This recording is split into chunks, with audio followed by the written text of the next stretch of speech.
Hello. Today we discuss section 43, transfer of property by unauthorized person. पूर्व के lecture में भी हम इस पर वार्ता कर चुके हैं कि संपत्ति का अंतरण अधिनियम की धारा 43 के अंतर्गत एक ऐसे व्यक्ति के माध्यम से की जाती है, feeding the grant by estoppel.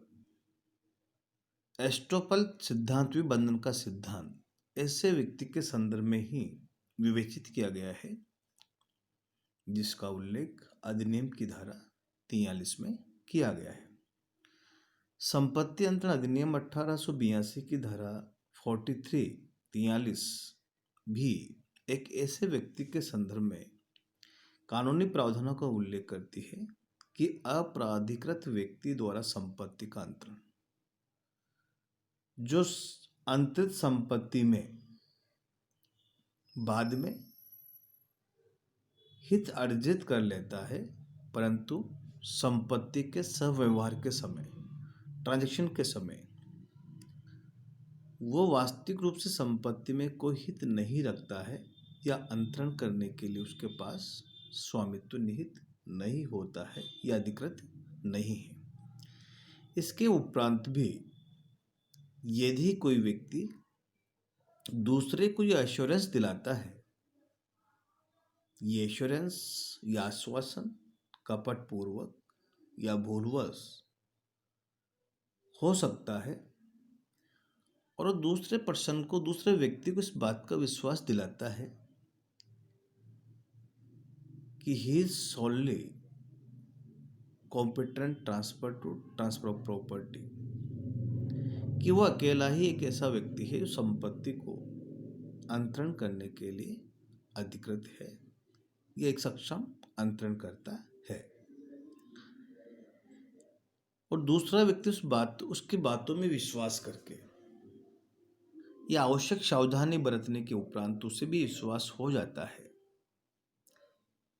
कि जो व्यक्ति मुझे बता रहा है या मेरे समक्ष जो एक प्रपोजल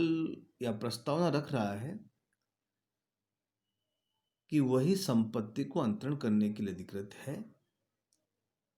और सामान्य परिस्थितियां भी उसका समर्थन करती हो, परंतु वो व्यक्ति वास्तविक रूप से संपत्ति को अंतरण करने के लिए अधिकृत नहीं है, तो धारा 43 ऐसे अंतरिति के हित में कुछ कानूनी प्रावधान करती है जिससे कि उसके अधिकारों का संरक्षण हो सके। यहाँ पर अंतरणकर्ता कपटपूर्वक भूलवश ये कथन करता है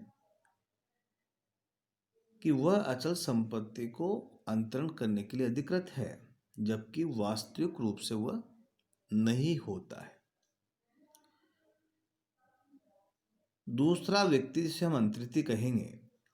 वह अंतरणकर्ता की बातों में विश्वास कर लेता है और विश्वास करके अपनी स्थिति में कोई परिवर्तन करता है,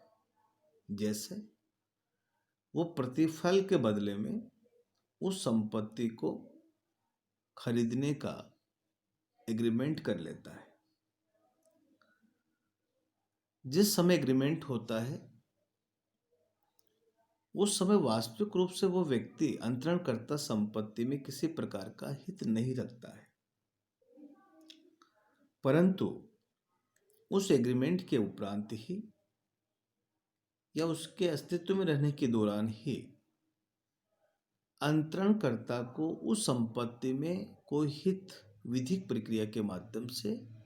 प्राप्त हो जाता है या अन्य प्रकार से प्राप्त हो जाता है। तो ऐसी स्थिति में अधिनियम की धारा 43 ये प्रावधान करती है कि वो व्यक्ति जो पूर्व में कपटपूर्वक या भूलवश ये स्टेटमेंट देता है, कथन करता है कि वो संपत्ति को अंतरण करने के लिए अधिकृत है, परंतु वास्तविक रूप से नहीं होता है, और अंतरीति के द्वारा इस संपत्ति को प्रतिफल के बदले में सद्भावना पूर्वक पूर्ण सावधानी बरतते हुए क्रय कर ली जाती है,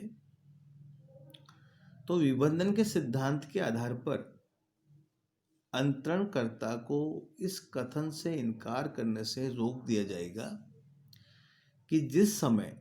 ट्रांजैक्शन किया गया है, समव्यवहार किया गया है, संपत्ति का अंतरण किया गया है, वह संपत्ति में किसी प्रकार का हित नहीं रखता था। इस कारण से पूर्व में जो समव्यवहार हुआ है वो विधि द्वारा प्रवर्तनीय नहीं है। इसको हम एक एग्जाम्पल के माध्यम से, क्योंकि इस धारा में अंतरीति के हितों को संरक्षण प्रदान किया गया है, ऐसे अंतरणकर्ता के विरुद्ध जो कि अपराधिकृत व्यक्ति के रूप में संपत्ति का अंतरण करता है, लेकिन उसने 43 में जो सिद्धांत वर्णित किए गए हैं, जो तत्व दिए गए हैं, उनकी पालना की हो। इसको हम और भी बारीकी से समझें तो हमें एक दृष्टांत पे जाना होगा कि क जो हिंदू है वो अपने पिता से पृथक हो गया। 3 खेत सद ध को ये व्यपदेशन करते हुए ग को बेच देता है कि क उन्हें अंतरित करने के लिए प्राधिकृत है, जबकि पिता के होते हुए पुत्र क को संपत्ति को अंतरण करने का अधिकार नहीं है। इन खेतों में से एक खेत क का नहीं है, 1 या 2 खेत क का नहीं है, क्योंकि विभाजन के समय ख ने इसे अपने पास रख लिया था, परंतु ख के मरने पर अर्थात पिता की मृत्यु पर वह खेत भी उसको वारिस के रूप में प्राप्त हो जाता है। अब यह क्वेश्चन ये पैदा होता है कि अंतरीति के द्वारा जो विक्रय संविदा की गई है, क्या वह विधि के द्वारा प्रवर्तन कराई जा सकती है या नहीं। तो इस दृष्टांत में ये वर्णित किया गया है कि ग ने विक्रय संविदा को विखंडित नहीं किया है, इसका मतलब संविदा भी अस्तित्व में है, इसलिए वो ख से अपेक्षा कर सकेगा कि क उसे उस खेत को भी अंतरण करे जिसके संदर्भ में उसने संविदा पूर्व में की है, और जिस समय संविदा की थी चाहे उसका हित उसमें नहीं था, लेकिन बाद की परिस्थितियों में उत्तराधिकार में वारिस के रूप में उसने उसमें हित प्राप्त कर लिया है। इसलिए विबंधन के सिद्धांत के आधार पर अब ऐसे अंतरणकर्ता को ऐसे अंतरिति के विरुद्ध कार्य करने के लिए विधिक रूप से बाध्य किया जाएगा, उसे मना करने से रोका जाएगा। यही अधिनियम की धारा 43 में वर्णित किया गया है। Thank you.